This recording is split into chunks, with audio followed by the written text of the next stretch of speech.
Os médicos disseram que ele nunca jogaria futebol. Eu era mais novo, quando eu jogava lá na minha terra, em Pau Grande, eu nunca notei nada na minha perna torta. Depois que eu vim em Botafogo, o pessoal falou que eu tinha a perna torta. Os clubes fecharam a porta na sua cara e o mundo inteiro achou que aquelas pernas tortas eram uma sentença, mas nenhum deles contava com Mané Garrincha. Esta é a história do homem que nasceu errado para o mundo e que virou o maior driblador que esse esporte já viu. –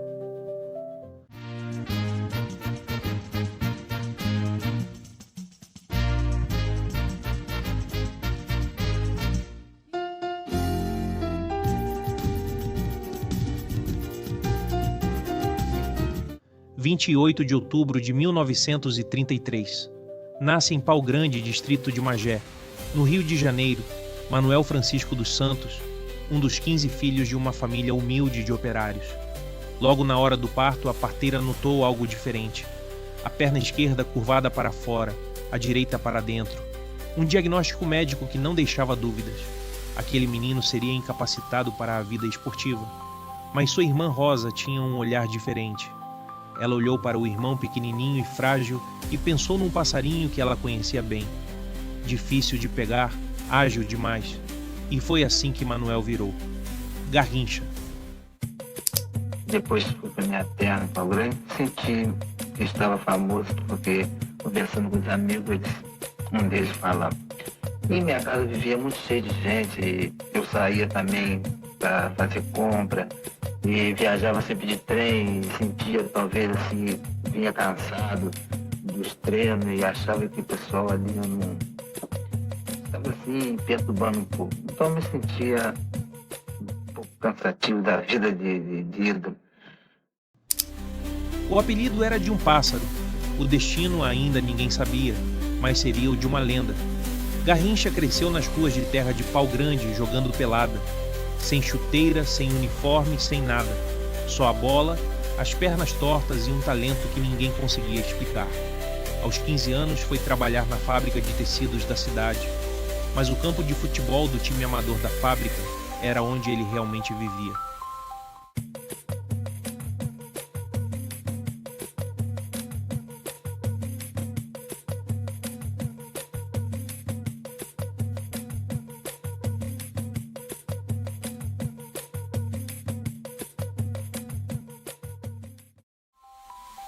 Com o talento crescendo, Garrincha começou a buscar um clube profissional. E o que encontrou foi rejeição atrás de rejeição. Vasco, Fluminense, São Cristóvão, todos olhavam para aquelas pernas, uma 6 centímetros mais curta que a outra, e diziam, não.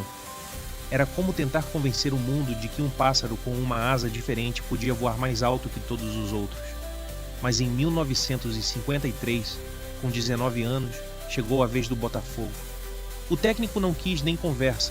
Mandou o menino encarar Nilton Santos, o melhor defensor do Brasil, considerado uma muralha viva do futebol nacional. No primeiro lance, drible. No segundo, drible de novo. Nilton Santos se levantou do chão, foi até a diretoria e disse: contratem esse cara. É melhor ter ele no nosso time do que jogar contra ele. E assim a lenda começou a ser construída.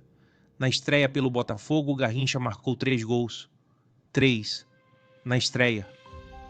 O que Garrincha fazia em campo era impossível de explicar com palavras. Ele não fingia para a direita e ia para a esquerda. Ele ia para a direita mesmo, e o zagueiro sabia disso. Justamente os lançamentos, e onde a gente tinha bastante jogador para lançar a bola, e tinha jogador também normalmente para fazer os gols, e corria bem. Hoje o futebol é bonito. Eu acho que o futebol é bonito, o futebol toca de bola, tudo é bonito. Mas não é igual ao futebol de antigamente. E ainda assim não conseguia parar. Era explosão, era ritmo, era deboche puro. E tudo com aquelas pernas que a medicina havia condenado. No Botafogo ele jogou por 12 anos, fez 692 partidas e marcou 276 gols. Conquistou o Campeonato Carioca de 1957, marcando 20 gols em apenas 26 jogos. Mas o mundo ainda mal havia visto o que Garrincha era capaz de fazer. Copa do Mundo de 1958, Suécia. O Brasil era favorito, mas havia dúvidas. Garrincha ficou fora dos 2 primeiros jogos. Na terceira partida contra a poderosa União Soviética, ele finalmente entrou em campo. 3 minutos. Foi quanto tempo levou para ele chacoalhar o mundo. Dribla 2 defensores, bate na trave. O estádio inteiro ficou de boca aberta. O Brasil venceu por 2-0 e Garrincha não saiu mais do time. Na final contra a Suécia, o Brasil ganhou de 5-2. Garrincha foi eleito para o time ideal do torneio. E o mais impressionante, naquele time havia um garoto de 17 anos chamado Pelé. E juntos, Garrincha e Pelé nunca perderam uma única partida pela seleção brasileira. Nunca.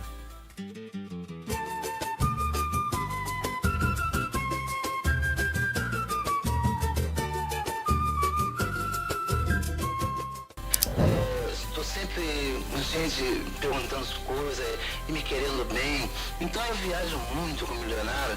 Então a pessoa nunca esqueceu da jogada que eu fazia antigamente. Eu digo antigamente, há 15 anos atrás, tudo isso, aonde hoje as crianças, eu jogo bem criança mesmo, eu digo os 5, 6 anos. Então eles chegam, o pai sempre falou para eles o que eu fazia dentro do campo. Então eu procuro sempre demonstrar como eu faço, como antigamente, conversar. Então eu digo, não, hoje não é a mesma coisa, porque a idade e tudo isso, mas a gente sempre acontece fazendo, que a gente continua fazendo aquilo que a gente fez antigamente. Então eu faço, Garrincha, então eu vou levar meu filho para te ver no campo. Eu falei, tá bom, tá legal. Ele falou, só quero que você faça 2 jogadas daquelas que você fazia antigamente. Eu falei, tá legal. Copa de 1962. Chile. O Brasil chegou como campeão e favorito, mas logo no segundo jogo Pelé se machucou e o Brasil ficou sem seu maior astro. Garrincha precisava assumir o time inteiro nas costas e foi exatamente o que ele fez. Nas quartas de final contra a Inglaterra, 2 gols. Na semifinal contra o Chile, jogando na casa do adversário com a torcida hostile contra ele, 2 gols. Garrincha foi expulso nessa partida, mas a FIFA o perdoou e ele jogou a final. No dia seguinte à derrota, o jornal chileno El Mercúrio perguntou aos leitores: de que planeta é Garrincha?